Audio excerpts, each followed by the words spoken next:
ng Duterte. Una doon, si Bongo, si Bato de la Rosa, si Jimmy Bondoc, si Rodante Marcoleta, si Vic Rodriguez, si J.V. Hinlo, si Raul Lambino, si Apollo Kibuloy, si Doc Marites Mata, at si... Sino nakalimutan ko? Philip Salvador. Ayan, memorize niya na. Maraming salamat. Mas memorize pa ninyo ang listahan kesa sa akin. Yan ang 10 senador na ipinapakiusap ni Pangulong Duterte. Bakit kailangan natin 10 diretso kaagad ang ating mga senators? Una, dahil kapag hinaluan ninyo yan ng ibang politika o ibang grupo at partido, magkakagulo lang yan. Dahil mag-away-away lang yan. Puro bangayan sa politika ang mangyayari, walang proyekto at walang maayos na serbisyo sa bayan. Nakakalimutan eh. Kasi ang ginagawa, away na lang ng away. Pangalawa, kapag sobrang dami ng boto ng mga kandidato at dumadami yon kapag diretso tayo bumoto, vote straight, block voting ang tawag doon. Madami tayo, buboto diretso 10, hindi kayang habulin ng dayaan sa makina dahil napakalaki ng agwat ng mga boto. At ang pangatlong dahilan kung bakit kailangan natin diretso ang boto para sa Duterte, dahil naiintindihan ng 10 senador na yan na kailangan natin ituloy ang nasimulan ni Pangulong Rodrigo Duterte, ang tunay na pagbabago. Yon ang mga rason kung bakit kailangan ipaintindi ko sa inyo paulit-ulit. Diretso tayo sa 10 senators ng Duterte. Kailangan natin ituloy yung tunay na pagbabago, hindi yung pagbabago na tinatawag nila ngayong bagong Pilipinas, pero meron bang nagbago?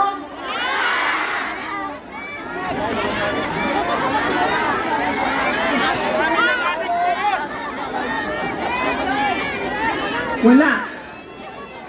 Walang nagbago. Bakit nila sinasabi na ito na yung bagong Pilipinas? Dahil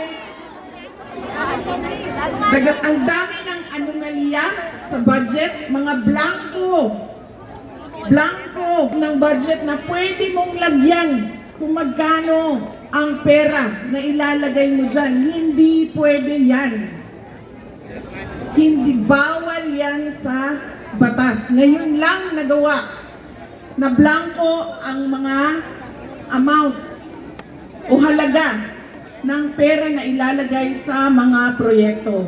Pangalawa, ngayon lang ako nakakita ng pangako, eleksyon, nakalimutan, pangako na naman dahil may eleksyon. Para bang wala nang halaga ang pag-iisip at pag-intindi ng taong bayan. Kaya mahalaga na diretso ang boto natin para sa mga senators ng Duterte. Tulad na lang din na kapag pumili kayo ng mayor at pinili ninyo si Yorme, ay iboto ninyo diretso ang kanyang mga kandidato. Dahil hindi pwede naboboto kayo ng mayor, yung vice mayor sa kabila, yung 2 konsehal sa kabila, 3 dito, magkakagulo ang syudad ninyo dahil hindi makakagalaw ang mayor ninyo at hindi makakagalaw ang vice mayor ninyo. Kailangan iisa ang direksyon nila. Kailangan naiintindihan ng lahat ng kasama nila kung saan dapat dalhin ang syudad ninyo. At yun ay sa kapayapaan at kaunlaran. Alam nyo, saludo, no, mayor din ako nung COVID. Kasabayan ko, si Yorme. Saludo ako sa mga mayors noong panahon ng COVID. Dahil alam nyo, hindi siya madali. Nahihirapan kami mag-isip kung ano yung kailangan namin gawin para hindi mamatay ang taong bayan dahil sa sakit na COVID at hindi namin alam saan namin kukunin ang pera na ibibigay, kailangan ibigay sa taong bayan. Alam niyo, nung ako ay mayor, siguro papasok kami sa Guinness Book of World Records na nakagawa ng krematorium sa loob ng 6 na buwan. Sobrang bilis namin pinagawa, hinanap ang pera, pinagawa, in order, sinalpak, at sinunod kung ano yung sabi ng doktor. Kailangan i-cremate ang mga patay. Kaya saludo ako. Kung si Yorme ay naging mayor noong COVID, kahit kayanin niya kung ano man yung darating na problema ng inyong syudad.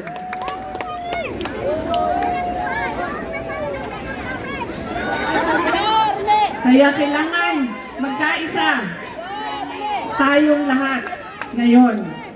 Ang huli ay huwag niyo na iboto ang mga kandidato na sumusuporta sa bangag. Bakit? Bakit? Kasi para bang sinasabi nila na bangag okay lang na hindi mo tuparin ang pangako mo sa kampanya. Bangag, okay lang na huwag mo na ibigay ang 20 pesos per kilo na bigas.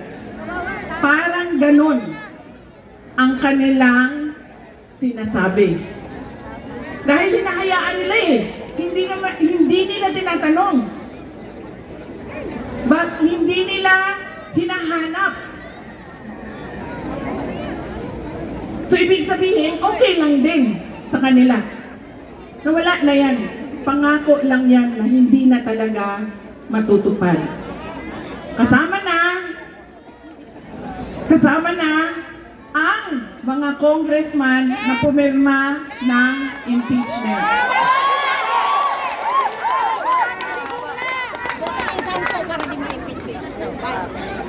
Kaya, kasi kasabot din niya.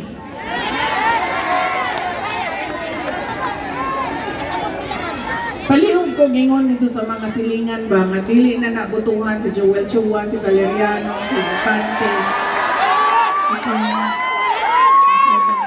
Amo na ipasabot dito sa ilaha. Kinsa man ang ato ang congressman din ni. Si Amado, Jackson.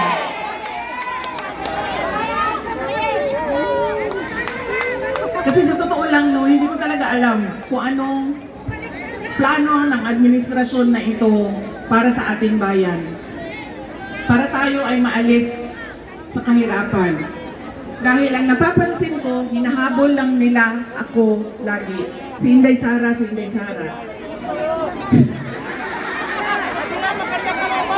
Malamang. Kasi pag nagkikita kami, hawak ng hawak. Pag ganyan.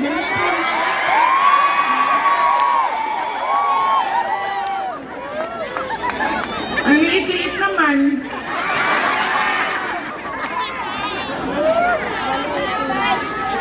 Pangit pa ng ngipin.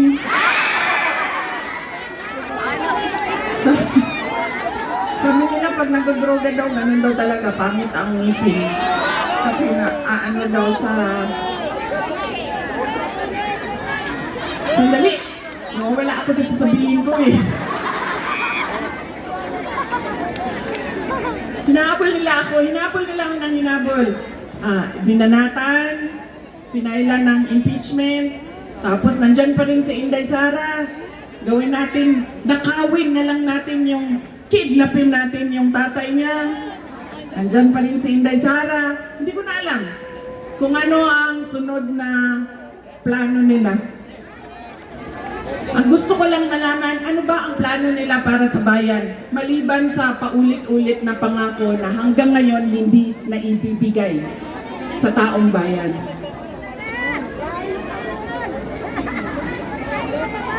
Pam? Hindi ko marinig. Nabudol kasi kami, mami. Nabudol. Alam mo po, Kaya,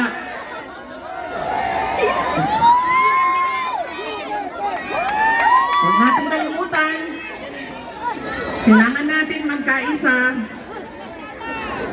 Diretso ang senador natin, diretso ang ating mga kandidato sa syudad ng Maynila.